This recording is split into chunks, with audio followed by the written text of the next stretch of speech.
Oh hi everyone. Last spring I reviewed 3 consoles and talked about my experiences with them, NES, SNES and Game Boy. But then I had to pull my tooth to the dentist's office, and I guess I kinda lost passion with it simultaneously. Like, my passion got thrown out with my tooth or something. I don't know, no matter how much I tried, I could not for the life of me write a video about an N64. And then I realized something. My passion for talking about video games ends where my nostalgia ends. And my nostalgia ends pretty much with 2D games. I suppose it means there's no real video for you then. Wait, what? No! In fact, so far I have covered only Nintendo consoles, but that's not where my nostalgia ends. Sega Genesis was extremely important to me, shaped my gaming sensibilities in a lot of ways. Releasing in 1989, Sega Genesis was the first console to rival Nintendo's console market domination, and in no small part, it's because it was actually willing to sell consoles in untapped markets without jacking up the price. That's why out of all the retro consoles to reach Russia, Kazakhstan and other post-USSR regions, Sega Genesis still remains the most famous one. Personally, I have never owned Sega Genesis, but my friend had it, and I loved going to him and playing Mortal Kombat 3, Sonic the Hedgehog 2, and Bananza Bros in co-op mode. It was a magical time. Having a backyard barbecue while playing Sonic 2 was something else, I tell ya. Let's go over the highlights of the console, out of everything I have played. Let's start with the obvious one, shall we? Sonic the Hedgehog, released in 1991, has become pretty much synonymous with Sega as a whole.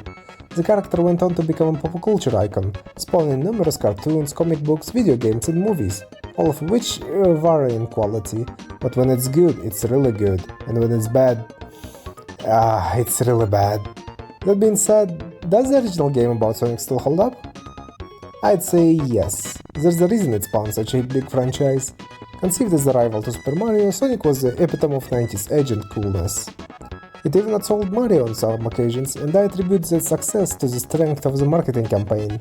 Sonic the Hedgehog is a 2D platformer / side-scroller where you need to get from point A to point B, but you can go really fast, which was Sonic's main advantage over Mario and other ones.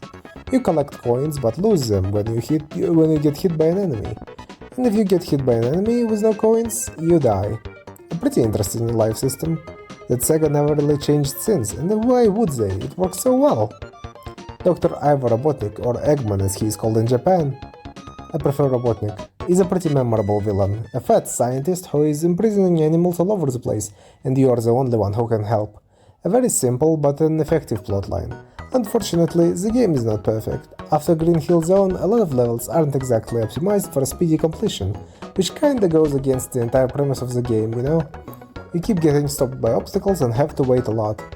It's still enjoyable, but it's odd, especially considering how the game is marketed as this fast-paced machine, but regardless, it's still a good game, and the music is still iconic to this day.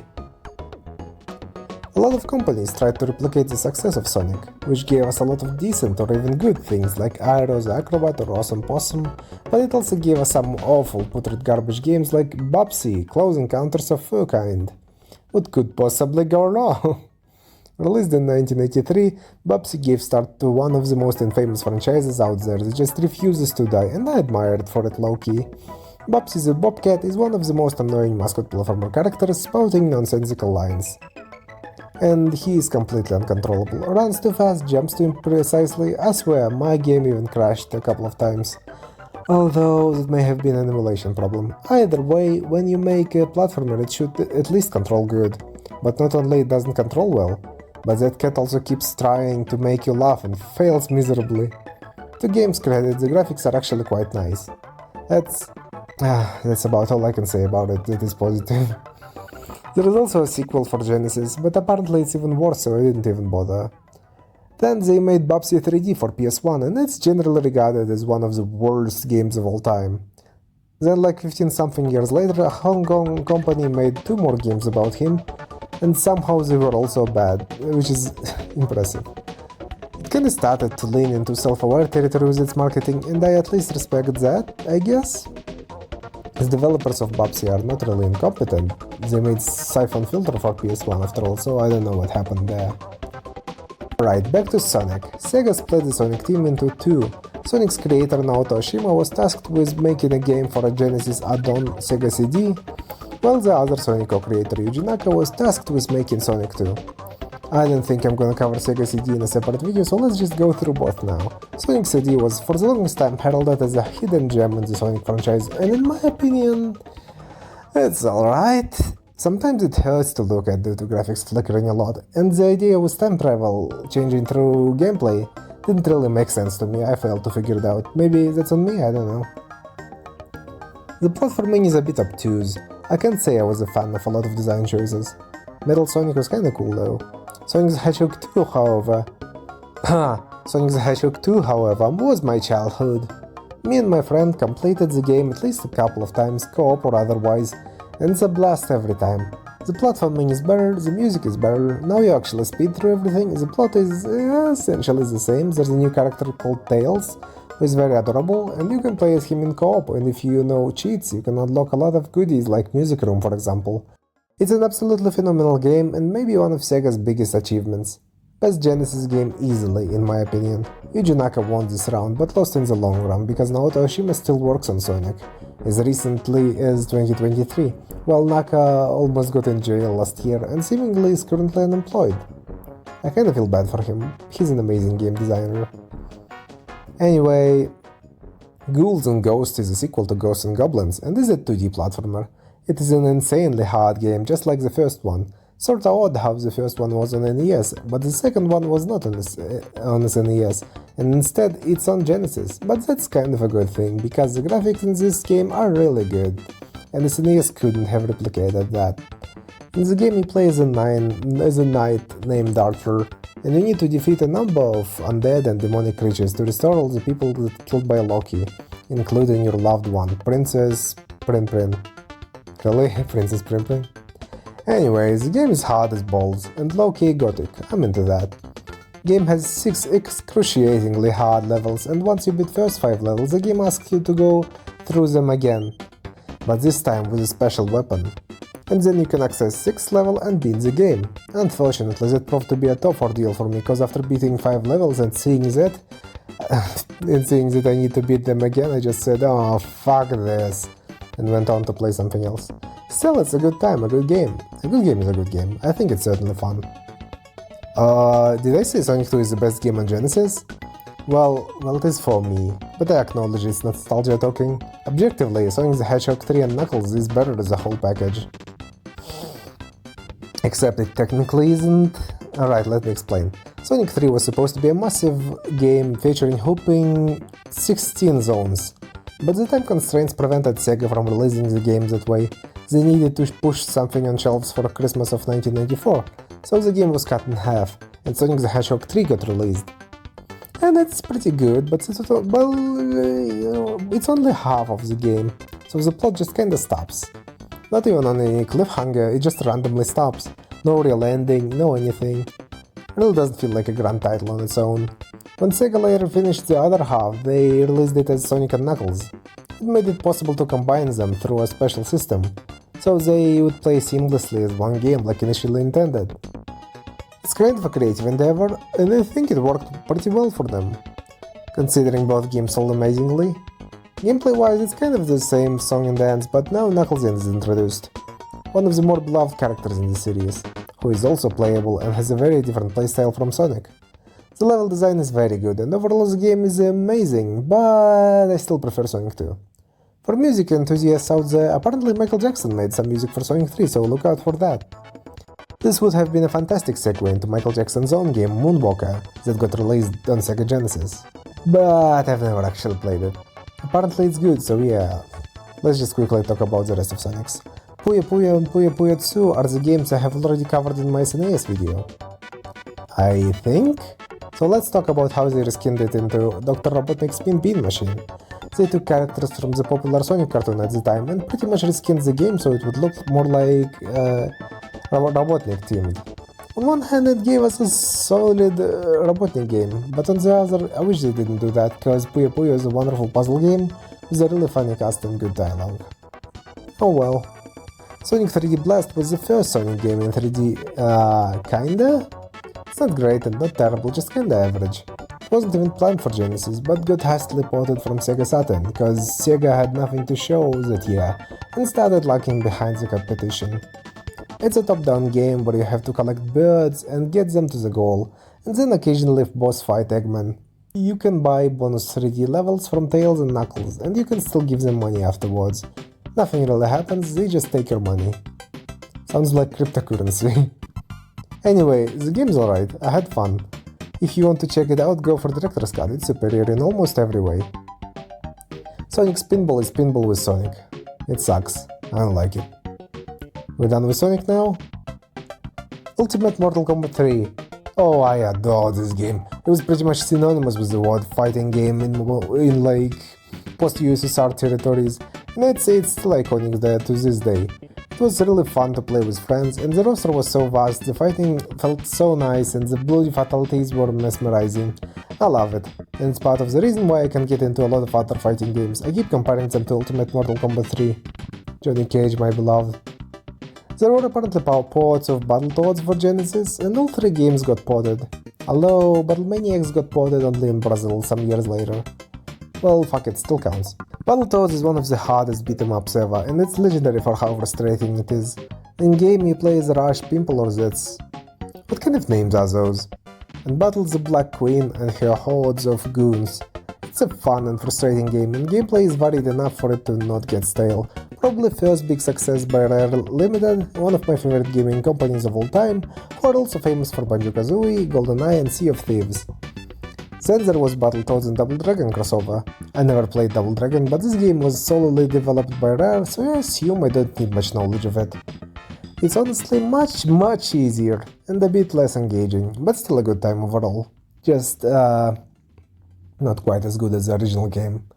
Same can be said about Battletoads and Battlemaniacs. Good, but not as engaging, or as good. Graphically looks pretty impressive though. The random Brazilian port is very odd, considering it was SNES exclusive at the time. Just want to mention that Battletoads got another game in 2020, but it kinda sucks, so yeah. Golden Axe is a hack and slash game from 1989, bearing the aesthetic of things like Conan the Barbarian and the other 80s stuff like that. Golden Axe is a tale of a half-naked man, or a half-naked woman, or a fully clothed axe-wielding dwarf, depending on who you pick. And you must save the land from some mysterious schmuck. It's honestly aesthetically pleasing and fun to play, even though the plot is nothing special. I'd say give it a shot. There's also a sequel and a threequel, but I didn't play them.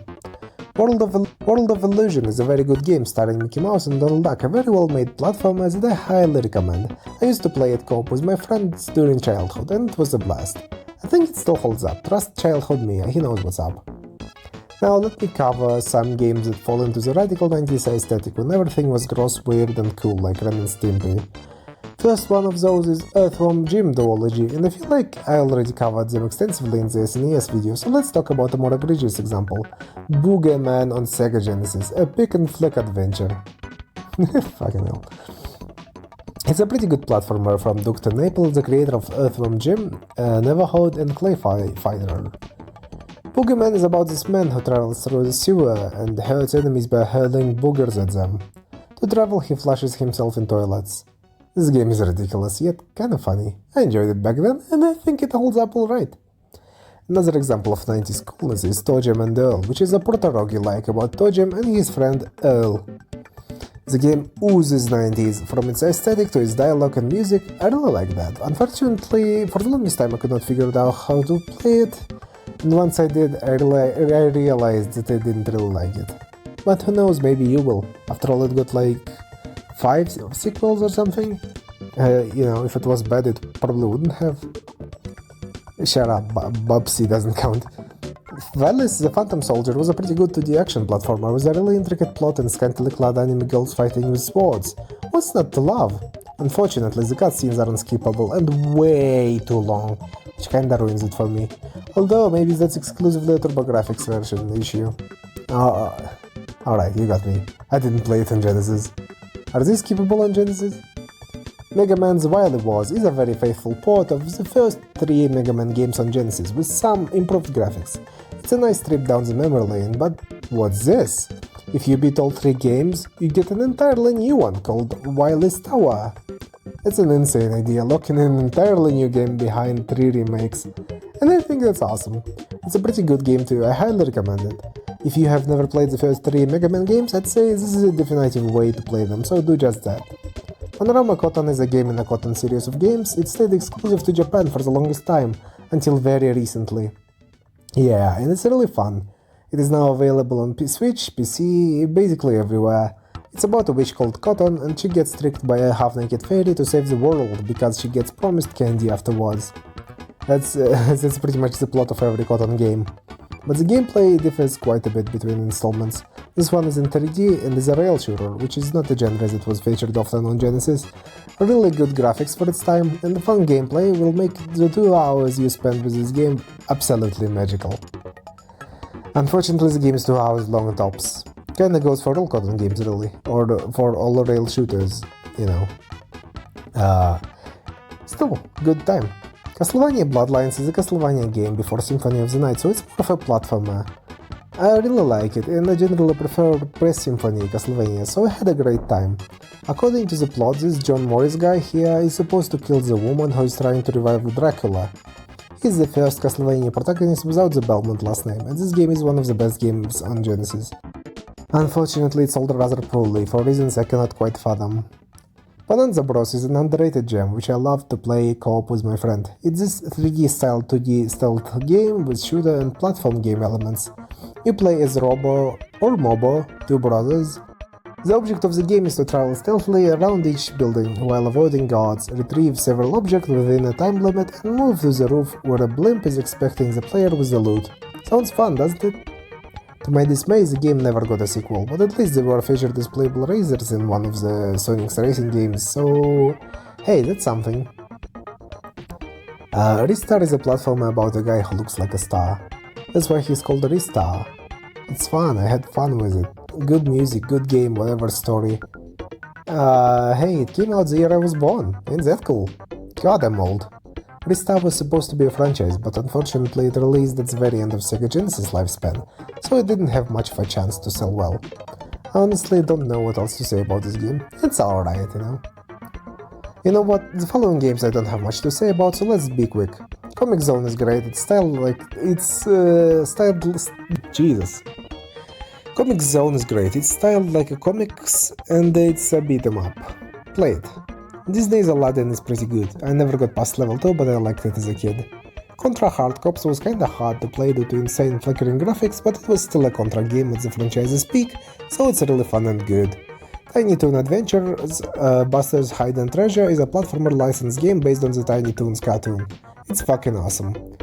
Altered Beast has a lot of fans and is made by the guy who made Golden Axe, but I felt like it was insanely clunky and kinda ugly. Don't really understand the appeal really. Oh, it's a ported arcade game. Maybe it's better in the arcades. So, there you have it, my favorite games on Sega Genesis. I love Sega Genesis, and I think it deserves more love. You know, I heard it still gets new consoles in Brazil. Brazilians really love Sega Genesis for some reason.